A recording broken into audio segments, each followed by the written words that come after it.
ઉકાઈ ખાતે તાલુકા કક્ષાની ગુજરાત યોગ શિબિરનું ભવ્ય આયોજન કરવામાં આવ્યું હતું।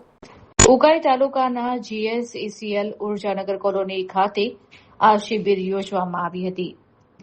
ઝોન કોઓર્ડિનેટર પ્રીતિબેન પાંડેના અધ્યક્ષસ્થાને સફળતાપૂર્વક સંપન્ન થઈ હતી। ત્યારે કાર્યક્રમનું ઉદઘાટન ઉકાઈ સંકુલના એડિશનલ ચીફ એન્જિનિયર RC પટેલના વરદ હસ્તે દીપ પ્રાગટ્ય દ્વારા કરવામાં આવ્યું હતું। કાર્યક્રમ દરમિયાન અધિકારીઓમાં DR Chaudhary, BG Chaudhary, GC Patel તથા DGM PG પરમારનું યોગ પુસ્તિકા અર્પણ કરીને સન્માનપૂર્વક સ્વાગત કરવામાં આવ્યું હતું। આ પ્રસંગે મુખ્ય અધિકારી RC પટેલે પોતાના સંબોધનમાં યોગના મહત્વ ઉપર પ્રકાશ પાડતા જણાવ્યું હતું કે દૈનિક જીવનમાં યોગ અપનાવવાથી આરોગ્યમાં નોંધપાત્ર સુધારો થાય છે। તો તાપી જિલ્લાના કોઓર્ડિનેટર જ્યોતિબેન દ્વારા આધુનિક જીવનશૈલીના રોગો જેમ કે ઘૂંટણનો દુખાવો, કમરનો દુખાવો, ડાયાબિટીસ વગેરેમાં યોગ કેવી રીતે અસરકારક સાબિત થાય છે તે અંગે વિવિધ આસનો, પ્રાણાયામ અને એક્યુપ્રેશર પદ્ધતિઓ દ્વારા માર્ગદર્શન આપવામાં આવ્યું હતું।